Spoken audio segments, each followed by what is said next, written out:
आज के गेस्ट के बारे में मैं क्या कहूँ। उन्होंने खाली कंपनी सेक्रेटरी कोर्स को क्लियर नहीं किया बल्कि कंप्लायंस को कंसल्टेंट और कॉन्फिडेंस में ट्रांसफर भी किया है। ग्रेजुएशन के टाइम पे कॉलेज में एडमिशन लेके आईपी यूनिवर्सिटी के अपने ड्राफ्ट कैंसिल कराए।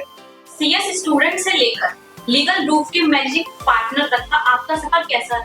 सुबह मॉर्निंग 9 बजे निकल जाता था और एस्पिरेंट्स को आरबीआई सेक्टर में या फिर मैं पर्टिकुलरली बोलूं कि एनबीएफसी सेक्टर में काम करना है, अपने आप को डीमोटिवेट या फिर स्ट्रेसफुल किए बैठे हो तो आप यकीन मानना कि आपका नेक्स्ट अटेम्प्ट भी लगने वाला है। फिटनेस फोकस पर्सनालिटी है और आप प्रैक्टिस में भी हैं, तो आप इन चीजों को मैनेज कैसे करते हैं अपनी फिटनेस? सीएस बनने के बाद सब कुछ सॉर्ट आउट हो जाता है। Legal writing is just boring documentation. नहीं, legal writing is a craft. जिसको आता है वो एंजॉय करता है। नमस्कार दोस्तों, मैं हूँ रू और आप देख रहे हैं अनफिल्टर्ड विद रू, जहाँ हम बात करते हैं उन प्रोफेशनल की जो अपने सक्सेस के पीछे की स्टोरीज, लाइफ, माइंडसेट, एवरीथिंग हमारे साथ ओपनली शेयर करते हैं। आज के गेस्ट के बारे में मैं क्या कहूँ। उन्होंने खाली कंपनी सेक्रेटरी कोर्स को क्लियर नहीं किया बल्कि कंप्लायंस को कंसल्टेंट और कॉन्फिडेंस में ट्रांसफर भी किया है। तो आज के गेस्ट का स्वागत करते हैं सीएस नूर नियाजी। वो लीगल रूफ एलएलपी के मैनेजिंग पार्टनर हैं, आरबीआई कंसल्टेंट हैं और एक विजनरी लीडर भी है। थैंक यू रू, thanks for calling me on your platform. I must say जो इनिशिएटिव आपने लिया है ये स्टूडेंट्स के लिए, खास तौर पे कंपनी सेक्रेटरी स्टूडेंट्स के लिए जिन्हें डेली बेसिस पे गाइडेंस की और मेंटोरशिप की रिक्वायरमेंट होती है, जो डेली बेसिस पे किसी ना किसी तरह का मोटिवेशन ढूंढते हैं। आई मस्ट से कि आपके प्लेटफॉर्म पे उन्हें वो मिलने वाला है and I am very much thankful जो आपने मुझे इस प्लेटफॉर्म पे इन्वाइट किया और मुझे इस लायक समझा कि मैं बच्चों को अपनी एक्सपीरियंस से कुछ शेयर कर पाऊँ। कैमरे में तो सबने आपको देखा ही है, रील से रियल का सफर। और आपने कैसे सीएस स्टार्ट किया, मतलब आपका क्या जर्नी थी, ये मैं तो जानना ही चाहूंगी, हमारी ऑडियंस भी जानना ही चाहती है। तो प्लीज अपनी जर्नी हमारे साथ एक बार शेयर कीजिए। हुआ यूं कि जब मैं ग्रेजुएशन के टाइम पे कॉलेज में एडमिशन लेके आईपी यूनिवर्सिटी में अपना बैचलर्स ऑफ बिजनेस एडमिनिस्ट्रेशन का कोर्स परस्यू कर रहा था, तो वहाँ सेकेंड ईयर में हमारे पास एक टीचर आया करते थे जो कि मुझे बिजनेस स्टडीज या फिर बिजनेस डेवलपमेंट के बारे में एक सब्जेक्ट हुआ करता था, वो पढ़ाते थे। और वो टीचर है ना, हमारे सबसे फेवरेट टीचर हुआ करते थे क्योंकि वो अपने बिजनेस डेवलपमेंट के उस पर्टिकुलर सब्जेक्ट को इस अंदाज में पढ़ाया करते थे कि हम लोग बड़ा कनेक्टेड फील करते थे। हमें ऐसा लगता था हम खुद ही बिजनेसमैन हैं। तो उनकी क्लास में डेफिनेटली अटेंडेंस भी पूरी होती थी, हम लोग सब जाके वहाँ बैठते थे। तो वो टीचर थे आईएमटी गाजियाबाद से पास आउट और जो कि मतलब अच्छा खासा रेप्यूटेड बी स्कूल है, तो हम उन्हें एक मेंटोर के तौर पे भी लेते थे। तो हमें सेकेंड ईयर में ये पता लगा कि जो हमारे ये मेंटोर हैं, जो हमें इतना अच्छे से पढ़ाते हैं, जिनसे हम बड़ा कनेक्टेड फील करते हैं, ये कंपनी सेक्रेटरी परसू कर रहे थे अपने करियर में और इन्होंने 4 से 5 अटेम्प्ट कंपनी सेक्रेटरी के दिए। अनफॉर्चुनेटली इनका वो कंपनी सेक्रेटरी कोर्स क्लियर नहीं हुआ, जिसके बाद ये हमें टॉन्ट करते थे कि आप तो सिल्वर स्पून फीडेड स्टूडेंट्स हो, आपको तो प्राइवेट यूनिवर्सिटी में एडमिशन मिल गया, फादर ने पैसे सबमिट कर दिए, आप आके ग्रेजुएशन करके अच्छे अच्छे एमएनसीज में काम करोगे। सोचो उन स्टूडेंट्स का क्या होता होगा जो कंपनी सेक्रेटरी परस्यू करते हैं और मल्टीपल अटेम्प्ट्स के बाद भी उनका क्लियर नहीं हो पाता। सो आपके लिए तो बड़ा चैलेंजिंग टास्क है, आप तो वो कर ही नहीं सकते। So back of the mind एक कंपनी सेक्रेटरी का एक वर्ड जो था वो मेरे दिमाग में फिट हो गया था उन्हीं दिनों कि यार ऐसा भी कोई कोर्स है जो कि इतना टफ है। क्योंकि जब वो हमारे मेंटोर हमें उस कंपनी सेक्रेटरी कोर्स के बारे में बताते थे तो वो इतना ज्यादा हाइप क्रिएट कर देते थे जैसे कंपनी सेक्रेटरी ना हो यूपीएससी का एग्जाम। सो मैंने वो एक चैलेंज के तौर पे लिया। बट वो चैलेंज मेरे ख्याल से सेकेंड ईयर थर्ड ईयर आते आते वो फीका पड़ गया दिमाग में, तो कोर्स भी ऑटोमेटिकली फेड आउट हो गया। फिर थर्ड ईयर में जैसे ही हम आए तो हमारी मल्टीपल क्वेश्चंस होते हैं सबके दिमाग में कि जब ग्रेजुएशन कर लिया तो अब उसके बाद क्या। So most of the students का सिंपल सा फंडा था, जी हमने तो बैचलर्स ऑफ बिजनेस एडमिनिस्ट्रेशन करा है, अब मास्टर्स इन बिजनेस एडमिनिस्ट्रेशन करना है। कोई फाइनेंस में जाएगा, कोई मार्केटिंग में जाएगा, कोई एचआर में जाएगा, तो सबका यही फंडा था।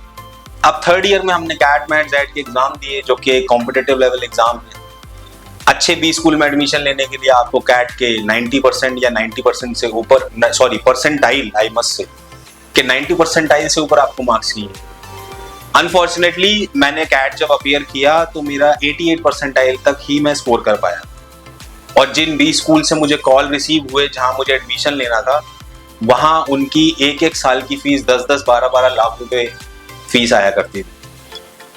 सो एनी हाउ हमारे पेरेंट्स हर वक्त हमें हमेशा पुश ही करते हैं कि हाँ ठीक है, हम देख लेंगे फीस का, आप लोग परस्यू करो जो आपको कर जाती है, कि आपको कुछ अच्छा करना है। यही सोच के वो काउंसलिंग का दिन था और वो ड्राफ्ट बनवाने हम लोग गए, ड्राफ्ट बनवाए और काउंसलिंग में जाके हम बैठ गए। एडमिशन प्रोसेस स्टार्ट हो गया मेरा MBA का। लेकिन back of the mind company secretary कहीं ना कहीं क्लिक कर रहा था उस टाइम भी, कि एक ऐसा कोर्स भी है जो मुझे एक फाइनेंशियल इंडिपेंडेंसी भी दे सकता है, मुझे मेरी अलग पहचान भी दे सकता है।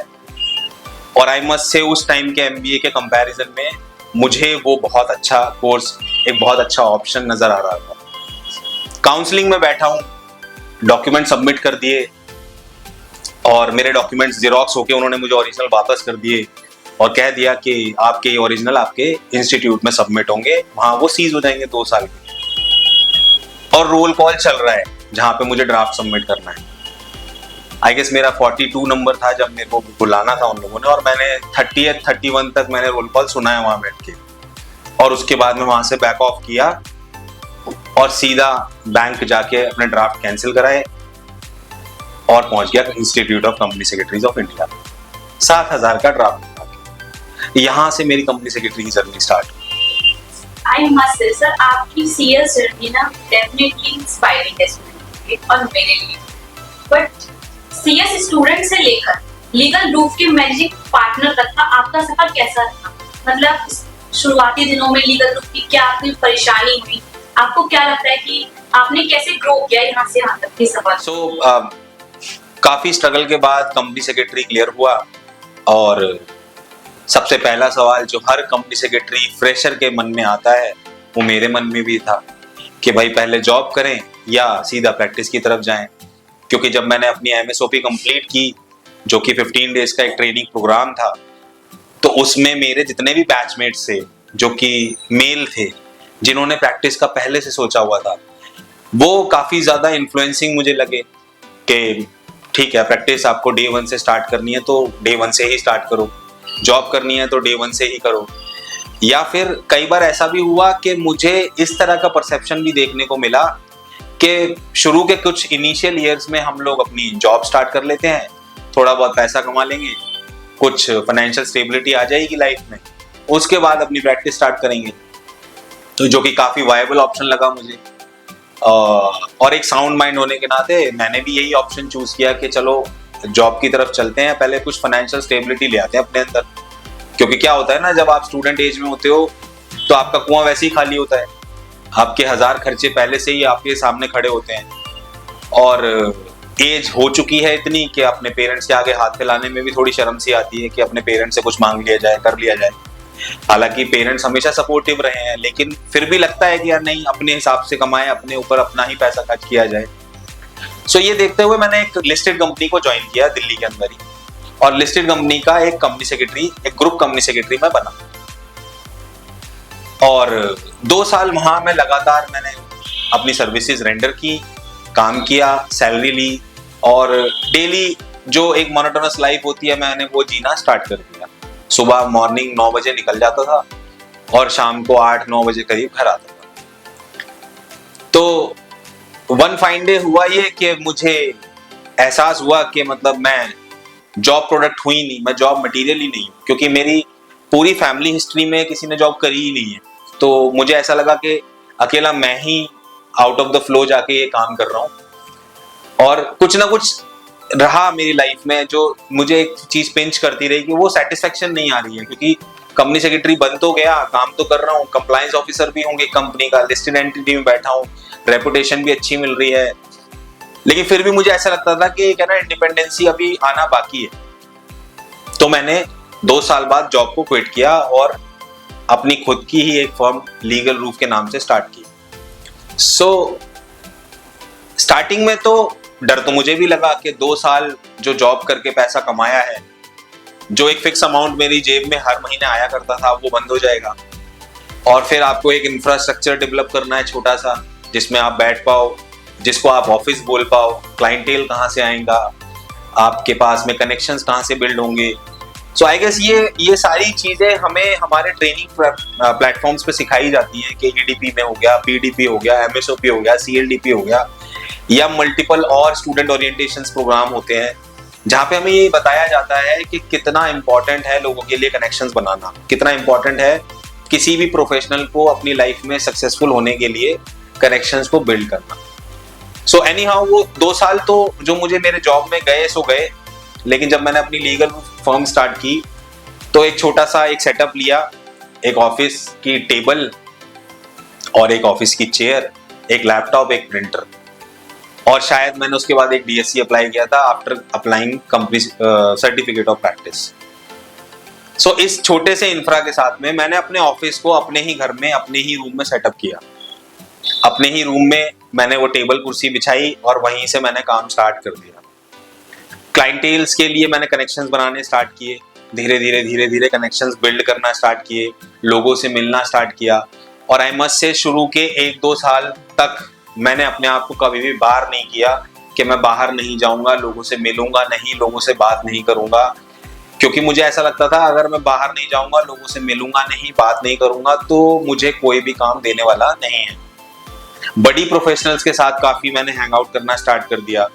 डेली बेसिस पे मैं घर से तैयार होकर बाहर निकलने लगा और जाके बड़ी professionals, chartered accountants, advocates, cost and management accountants, इन लोगों के पास जाके बैठना स्टार्ट किया, इन लोगों के एक्सपीरियंसेस को लेना स्टार्ट किया, अपने सीनियर प्रोफेशनल्स के साथ जाके मिलना बैठना स्टार्ट किया, और आसपास के एरियाज के बैंक मैनेजर्स के साथ में जाके कनेक्शन स्टार्ट किए बनाने। इस तरह से मेरे छोटे मोटे क्लाइंटेल्स का बनना स्टार्ट हुआ। फिर मैंने अपनी सोशल प्रेजेंस को बढ़ाने का काम किया, अपनी सोशल प्रेजेंस को भी मैंने इम्प्रूव किया काफी हद तक, और उसके बाद फिर मेरे क्लाइंटेल्स का सेटअप स्टार्ट हुआ और मेरी कंपनी लीगल रूफ के अंदर क्लाइंटेल्स का आना स्टार्ट हुआ। शुरुआत में स्ट्रगल तो रहता ही है, 4-5 साल तो हमें भी लगे ये फाइंड आउट करने में कि एक स्टैंडर्ड कैसे मेंटेन किया जाए कंप्लायंस के फील्ड में, कैसे अपनी एक इनकम को through out the time maintain किया जाए। सो उसमें हमारे पास मल्टीपल ऑप्शंस होते हैं जिसके वजह से हम लोग इस चीज को सुनिश्चित कर सकते हैं कि हमारे पास एक अमाउंट जो कि हमें एक चाहिए ही चाहिए हर महीने, वो कैसे हम फुलफिल कर पाए। सो वहां से लीगल रूफ की जर्नी स्टार्ट हुई और आज 8-10 साल हो चुके हैं लीगल रूफ को रन होते हुए, और अपने आप को मैं सेटल भी मानता हूँ, अपने आप को मैं सक्सेसफुल भी मानता हूँ, और मैं जैसे भी जिस भी तरह से काम कर रहा हूँ खुशी से काम कर रहा हूँ। सीएस के काम को आप कैसे देखते हैं, एक कंप्लायंस के रूप में या फिर प्रॉब्लम सॉल्विंग प्लेटफॉर्म के रूप में? आपका पीओवी है? देखो, कंप्लायंस अपने आप में एक प्रॉब्लम सॉल्विंग चीज है। अगर आप कंप्लायंस करते हो तो डेफिनेटली जो भी कॉर्पोरेट वर्ल्ड आपके साथ जुड़ा हुआ है वो सारे बायलॉज को अधेयर करता है, सारे नॉर्म्स को अधेयर करता है, और जो एक ब्रिज आप बना रहे हो गवर्नमेंट एंटिटीज के बीच में और एक कॉर्पोरेट के बीच में, आप वहां पे एक मेजर रोल प्ले करते हो। सो अगर मैं कंप्लायंस की बात करूं, प्रॉब्लम सॉल्विंग ऑटोमेटिकली हो जाती है जब कोई कॉर्पोरेट आपके पास आके किसी भी तरह की क्वेरी रेज करता है और वो आपसे उसके नो हाउ को, टेक्निकल नो हाउ को जानने की कोशिश करता है। सो आप उसको लीगल लैंग्वेज में जो आपको पता है, लीगल टेक्निकलिटीज जो आपको पता है, और आप क्लाइंट को वो डिलीवर करते हो कि sir this is the thing, this is how can we do it, and this is doable and this is not doable. So automatically उनकी प्रॉब्लम सॉल्व हो जाती है। सपोज मेरे पास एक क्लाइंट आता है, एबीसी प्राइवेट लिमिटेड कंपनी है, और उन्होंने अपने शेयर होल्डर से लोन लिया हुआ है। अब वो लोन की फॉर्म में पैसा कंपनी के अंदर आया हुआ है, लेकिन आफ्टर सम टाइम कंपनी ये डिसाइड करती है कि इस लोन को क्यों ना हम शेयर्स में ही कन्वर्ट कर दें। तो वो एक कंपनी सेक्रेटरी के पास जाके उसके बारे में कंप्लायंस के रिगार्डिंग में क्वेश्चन पूछते हैं या फिर इंक्वायरी रेज करते हैं, और कंप्लायंस ऑफिसर, कंपनी सेक्रेटरी क्या करता है, इसको as per the legal language deliver करता है कि वे चीज हम लोग, क्या ये चीज हम डिलीवर कर सकते हैं, क्या हम इस चीज को कन्वर्ट कर सकते हैं या नहीं कर सकते हैं। सो बेसिक पार्ट ही हमारा ये है कि अगर हमने कन्वर्ट करने के लिए उनको ओपिनियन दे दिया, that means it is a doable thing, और कॉर्पोरेट ऑटोमेटिकली आपको इसके लिए मॉनेटरी टर्म्स में बेनिफिट्स भी देता है, आपकी प्रोफेशनल फीस भी मिलती है आपको। अगर आपको लगता है कि लीगल टर्म्स में इस चीज को नहीं किया जा सकता, कुछ टेक्निकलिटीज हैं, कुछ डिफिकल्टीज कंपनी को फेस करनी पड़ सकती है, कोई एडजुडिकेशंस भी सामने आ सकते हैं, तो आप कंपनी को उसी तरीके से डायरेक्ट करते हो। फिर कंपनी अपने रिस्क पे उस चीज का एक कॉल लेती है कि आप, मतलब हमने तो एक प्रोफेशनल ओपिनियन ले लिया, now it's up to the company कि कंपनी को वो चीज करनी है या नहीं करनी है। क्या कंपनी एजुडिकेशन में जा सकती है, नहीं जा सकती है। तो रिस्क टेकिंग कैपेसिटी किसी कंपनी की ज्यादा होती है, किसी कंपनी की कम होती है। तो कंपनी डिसाइड करती है कि हमें ये एक्शन लेना है या नहीं लेना है। लेकिन एज अ प्रोफेशनल हमारा काम है किसी भी कंपनी को ये एडवाइस करना कि sir this is the right path and this is the wrong path. Sir आप एक आरबीआई कंसल्टेंट हैं, तो मतलब आपके हिसाब से अगर किसी बच्चे को हमें आरबीआई कंसल्टेंट बनना है तो उसका प्रोसेस क्या होगा, मतलब आपके हिसाब से क्या स्कोप है इसका आगे? आरबीआई कंसल्टेंट बनना, जो जिन बच्चों को, जिन स्टूडेंट्स को, जिन एस्पिरेंट्स को आरबीआई सेक्टर में, या फिर मैं पर्टिकुलरली बोलूं कि एनबीएफसी सेक्टर में काम करना है, बैंकिंग सेक्टर में काम करना है, ऑर्गेनाइज्ड पेमेंट एंड सेटलमेंट्स के फील्ड में काम करना है, सो आपके पास technical know how related to the RBI होना मैंडेटरी है। अब ये टेक्निकल नो हाउ आएगा कहाँ से? ये टेक्निकल नो हाउ आपको मिलेगा आपके ट्रेनर से। सो पहला जो बेसिक स्टेप है किसी भी एस्पिरेंट को आरबीआई कंसल्टेंट बनने का, वो है ट्रेनिंग। तो ट्रेनिंग जहां भी आप ज्वाइन करो, ट्राई करो कि उस पर्टिकुलर ट्रेनर के पास आरबीआई रिलेटेड सारे टेक्निकल नो हाउस का एक्सपोजर हो। वहां से आपका पहला इनिशियल स्टेप स्टार्ट होता है। वहां आप पहले ही बार में आरबीआई के मास्टर डायरेक्शंस, मास्टर सर्कुलर्स के बारे में पढ़ना स्टार्ट करते हो। आप ऑर्गेनाइजेशन के जो इंफ्रास्ट्रक्चर्स हैं, यानी कि फाइनेंशियल इंफ्रास्ट्रक्चर्स हैं, उन पे काम करना स्टार्ट करते हो। आप ये देखना स्टार्ट करते हो कि जो फाइनेंशियल सेक्टर में एनबीएफसीज काम कर रही हैं, उनकी रिस्क टेकिंग कैपेसिटी कितनी है, वो किस तरीके से फॉर्मुलेट होती हैं, उनका वर्किंग एनवायरनमेंट कैसा है, उनके प्रूडेंशियल नॉर्म्स कैसे हैं, और क्या वो आरबीआई रिलेटेड डायरेक्शंस को फुलफिल कर रहे हैं, और कैसे आप आरबीआई के साथ लाइजनिंग करते हो। कॉर्पोरेट के ऑथराइज रिप्रेजेंटेटिव बन के आप आरबीआई के साथ लाइजनिंग कर रहे हो, आरबीआई के साथ एजुडिकेशंस होती हैं। सो अगर आपको आरबीआई कंसल्टेंट बनना है, सो पहला स्टेप जो आपको लेना है वो आपके ट्रेनर के साथ में एक्सपोजर वाइज लेना है। सेकंड स्टेप जब आप प्रैक्टिस में आ जाओगे या आप किसी कॉर्पोरेट को ज्वाइन कर लोगे, सेकंड स्टेप आपका वहां से शुरू होता है जब आप इंडिपेंडेंटली सारे आरबीआई रिलेटेड मैटर्स हैंडल करोगे, एजुडिकेशन हैंडल करोगे। सर आपकी लाइफ में मोमेंट ऐसा कोई आया हो कि आपके लीगल इनसाइट्स ने एक किसी बिजनेस को डायरेक्शन दी हो आपके फ्यूचर में? हाँ, तो फनी इंसिडेंट हुआ कि हमें कंपनी में, रेप्यूटेड कंपनी में बुलाया गया और वहां पे बोर्ड मीटिंग डायरेक्टर्स ने की और कुछ सर्टेन फाइनेंशियल ट्रांजैक्शन उस बोर्ड मीटिंग में ट्रांजैक्ट हुए। और जब वो बोर्ड मीटिंग कंक्लूड हुई तो हमें पता लगा कि डायरेक्टर्स जिस प्रीवियस किसी कंपनी में डायरेक्टर थे, वो कंपनी स्ट्राइक ऑफ हो रखी थी। सो हमने अपनी प्रोफेशनल ओपिनियन में उस पर्टिकुलर कंपनी को ये बताया कि अगर आपकी कंपनी ऑलरेडी स्ट्राइक ऑफ है, सो आप डिस्क्वालीफाई हो इस कंपनी में किसी भी मीटिंग में एज अ डायरेक्टर अपॉइंट होने के और एज अ डायरेक्टर काम करने के। उसके बाद से उस कंपनी ने उस मैनेजमेंट के अंदर नए डायरेक्टर्स को इंट्रोड्यूस किया और उसके बाद वो कंपनी की दोबारा से board meetings finalize. Sir as a CS student to legal roof के मैनेजिंग पार्टनर, ऐसी एक चीज जो आपको स्ट्रॉन्ग रखती है कि मैं तब भी कर रहा था, अब भी कर रहा हूँ, ये चीज मुझे स्ट्रॉन्ग बनाती है? सो करियर के स्टार्टिंग में ना, पता है क्या होता है, आपके पास है ना कनेक्शंस, जो आपके बड़ी प्रोफेशनल्स होते हैं जो आपके साथ में बैठ के एमएसओपी करते हैं। पहला जो किक मिलता है वो आपको उनको देख के मिलता है, क्योंकि आपके बैच में 50-60 बच्चे होते हैं और हर कोई नए नए एवेन्यूज की तलाश में इधर उधर जाता है। कोई अच्छे एमएनसी में ज्वाइन कर लेता है, कोई एक प्रैक्टिसिंग करियर स्टार्ट कर देता है। सो पहली किक तो आपको वहीं से मिलती है। सेकंड किक आपको मिलती है जब आप अपने आप को ग्रो करता हुआ देखते हो, क्योंकि मुझे नहीं लगता अपने आप से अच्छा कोई आपको मोटिवेट कर सकता है।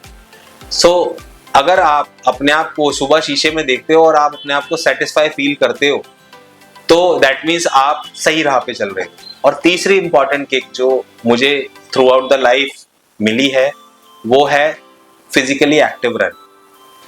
अगर आप चाहते हो कि आप इस प्रोफेशनल करियर में सक्सेसफुल बनो तो आपको फिजिकली भी एक्टिव रहना पड़ेगा।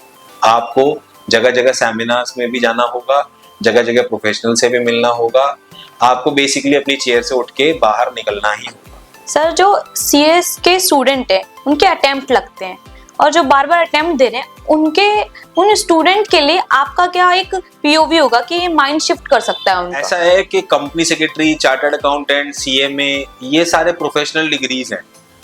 यहाँ पर अटेम्प्ट्स लगना बहुत ही नॉर्मल सी चीज है। अटेम्प्ट्स लगने के बाद डीमोटिवेट होना ये एक अबनॉर्मल सी चीज है। सो अगर आप अटेम्प्ट्स के चक्कर में अपने आप को डीमोटिवेट या फिर स्ट्रेसफुल किए बैठे हो तो आप यकीन मानना कि आपका नेक्स्ट अटेम्प्ट भी लगने वाला है। सो आप ट्राई ये करो कि उन चीजों को फाइंड आउट करो जो आपकी लाइफ में एक स्ट्रेस बस्टर का काम करती है। सो आप डेफिनेटली क्लियर करोगे। किसी का स्ट्रेस बस्टर हो सकता है कि थोड़े बहुत देर गाना सुन लेने से स्ट्रेस बस्ट हो जाता हो, किसी को खेलने से मिलता है, किसी को टीवी देखने से मिलता है। तो लाइफ में एक स्ट्रेस बस्टर का होना बहुत जरूरी है। जैसे मैं अपनी बात करूं तो मेरी लाइफ में स्ट्रेस बस्टर रहा है वर्कआउट करना। मैंने शुरू से अपनी लाइफ में स्टूडेंट टाइम से स्टार्ट किया था, आज तक मैं उस चीज को, इस डिसिप्लिन को फॉलो करता हुआ आ रहा हूँ। सो अगर मैं मॉर्निंग में सुबह उठ के वर्कआउट कर लेता हूँ, अपना फ्रस्ट्रेशन सारा बाहर निकाल देता हूँ, मेरा पूरा दिन स्ट्रेस फ्री जाता है। तो आप भी अपनी लाइफ में किसी ना किसी तरह का एक स्ट्रेस बस्टर इंक्लूड करो। ये आपकी स्टूडेंट लाइफ के लिए भी बेटर है और आप स्टूडेंट से जब प्रोफेशनल में कन्वर्ट हो जाओगे तब भी आपके लिए बहुत जरूरी है। सर, आपकी रील देख के तो समझ आ ही चुका है कि एक फिटनेस फोकस पर्सनालिटी है और आप प्रैक्टिस में भी हैं। तो आप इन चीजों को मैनेज कैसे करते हैं अपनी फिटनेस के साथ? काफी अच्छी चीज है, पता है। अगर आप एक हेल्दी बॉडी मेंटेन करते हो तो आपका दिमाग भी उतना ही हेल्दी रहता है। और जैसे मैंने आपको अभी बताया कि स्ट्रेस बस्टर एक होना लाइफ में बहुत जरूरी है। सो ये discipline through out the time maintain रहा है। और अभी भी मेरा ये मानना ऐसा है कि मैं कितना भी सुपर बिजी हो जाऊं पूरे दिन में, लेकिन मेरे दिन की शुरुआत की पहली एक्टिविटी ही वर्कआउट है। चाहे वो योगासन हो, चाहे वो मेरा जिम का वर्कआउट हो, चाहे मैं किसी पार्क में जाके रनिंग करूं, चाहे मैं जाके स्विमिंग करूं, चाहे मैं जाके बैडमिंटन खेलूं। तो अगर आपने ये डिसिप्लिन मेंटेन कर लिया सो ये थ्रू आउट द टाइम आपके साथ रहने वाला है। और आप फील भी करोगे कि जब आप अपना सुबह वर्कआउट कर लेते हो पूरा दिन आपको लाइट फील होता है, आपके अंदर एनर्जी मेंटेन रहती है। और सेकंड मोस्ट इंपॉर्टेंट थिंग, आपकी पर्सनैलिटी में चेंजेस आना स्टार्ट होते हैं। तो जब आपकी पर्सनैलिटी पॉजिटिव चेंज आपको देती है तो आप ऑटोमेटिकली कॉन्फिडेंट फील करते हो। सो अगर आप किसी भी तरह का वर्कआउट फॉलो नहीं कर रहे हो, किसी भी प्लेटफॉर्म पे नहीं हो, सो आज से ही इस डिसिप्लिन को फॉलो करना स्टार्ट करो and you will see the changes. जो आपकी फिटनेस है ये आपकी बॉडी तक सीमित है या फिर आपकी माइंड को क्लैरिटी भी देती है? जैसा मैंने बताया आपको कि एक अच्छी हेल्दी बॉडी में ही हेल्दी माइंड होता है, स्टे करता है। सो आपके लिए अगर कोई ऐसी एक्टिविटी है जिसके बाद आप रिलीफ फील करते हो तो ऑटोमेटिकली आपका माइंड रिजनोवेट हो जाता है, अच्छी चीजें करने का मन करता है, पॉजिटिव सोचने का मन करता है। लेकिन आप through out the time stress में ही बैठे हो तो ऑटोमेटिकली आप नेगेटिव ही सोचोगे, आपको लगेगा कि आपकी लाइफ में कुछ अच्छा ही नहीं चल रहा। लेकिन एट द सेम टाइम अगर आप अपनी लाइफ के अंदर पहला डिसिप्लिन, पहला रूटीन वर्कआउट से रिलेटेड कर देते हो, फिजिकल फिटनेस से रिलेटेड कर देते हो, पूरी दिन की थकान आप जाके एक दिन में एक टाइम पे कवर अप कर लेते हो, सो मुझे नहीं लगता आपको बढ़ने से आगे कोई रोक सकता है। सर, आप किसी स्पिरिचुअल या ऐसी चीज को डेली बेस में फॉलो करते हैं जो आपको काम लगती हो? अब स्पिरिचुअलिटी मेरे लिए कोई रिलीजन नहीं है बेसिकली, बट स्पिरिचुअलिटी मेरे लिए काम करने का तरीका है। सो अगर मैं एक बेस्ट चीज जो आपको बताऊं, अगर आप भी करना चाहो, मैं रात को जब बेड पे लेट जाता हूँ सोने से पहले, सो आप लोग most of the time reels scroll कर रहे होते हो या आप सोशल मीडिया को स्क्रॉल कर रहे होते हो। मेरी एक्टिविटी ये होती है कि आज मैंने पूरा दिन में क्या किया, क्या मैंने अपनी लाइफ में कुछ चेंजेस लाए, या मैं कल क्या करने वाला हूँ। सो मेरे सोने से 15 मिनट पहले की जो एक्टिविटी है मेरे लिए वो स्पिरिचुअलिटी है। ये सोचना कि क्या मैंने अपनी लाइफ में कोई चेंजेस लाए, या मेरी वजह से किसी और की लाइफ में कोई चेंजेस आया, कहीं मैंने किसी को कुछ बुरा तो नहीं कर दिया, क्या मैंने किसी के साथ में कुछ अच्छा तो नहीं कर दिया। इस तरह की सोच, और ये सोच के साथ ही सो जाना। आई एम श्योर आपको ख्वाब भी अच्छे आएंगे, आपको सपने भी अच्छे आएंगे, और नेक्स्ट डे आप लाइट भी फील करेंगे। कोई ऐसा मोमेंट जहां आपको रिजल्ट में और वैल्यू में से एक चीज चुननी पड़ी हो, तो आपने क्या चुना होगा? इंसिडेंट तो रोज होता है हमारी लाइफ में, क्योंकि हम प्रोफेशनल्स हैं और हमें वैल्यू क्रिएट करने की ट्रेनिंग शुरू से दी जाती है। हमारा इंस्टीट्यूट भी हमारे वैल्यूज पे ही टिका हुआ है। हमें भी उसी तरह का प्रोफेशनल बनाता है कि आप लोग सिर्फ वैल्यूज पे काम करोगे। और जाहिर बात है, जब हम कोई कंप्लायंस करते हैं, कोई कंप्लायंस रिपोर्ट देते हैं, तो हमारे क्लाइंट्स भी हमसे किसी ना किसी तरह का एडवांटेज लेना चाहते हैं, किसी ना किसी की तरह से एज लेना चाहते हैं। कई क्लाइंट्स बोलते हैं सर रिपोर्ट्स में कुछ डिस्क्वालिफिकेशन ना डालना, लेकिन हमारे वैल्यूज ही हैं जो हमें ये सिखाते हैं कि हमें ट्रांसपेरेंट रहना है। ट्रांसपेरेंट रहना है towards our government bodies, transparent रहना है टुवर्ड्स आवर सोसाइटी। सो हमारे लिए values are the top most criteria to being a perfect and wonderful professional. Sir, आपके पीओवी में क्या है लीडरशिप? टाइटल है, डिसीजन है, या फिर सेल्फ अवेयरनेस? लीडरशिप हमेशा डिसीजन मेकिंग पे ही डिपेंड करती है। लीडरशिप ही डिसाइड करती है कि आप अपने सबऑर्डिनेट्स के साथ किस तरह से ट्रीटमेंट करने वाले हो। क्या आप अपने सबऑर्डिनेट्स को अच्छे से डील कर पाते हो या नहीं कर पाते हो। आपने अपने सराउंडिंग्स में एनवायरनमेंट कैसा मेंटेन किया हुआ है, ये आपका डिसीजन ही है। आप चाहो तो अपने आसपास इतनी फ्लेक्सिबिलिटी क्रिएट कर सकते हो जिससे आपका ऑटोमेटिकली आउटपुट ज़्यादा हो जाता है, ऑटोमेटिकली आप अच्छी सर्विसेज क्लाइंट को दे पाते हो।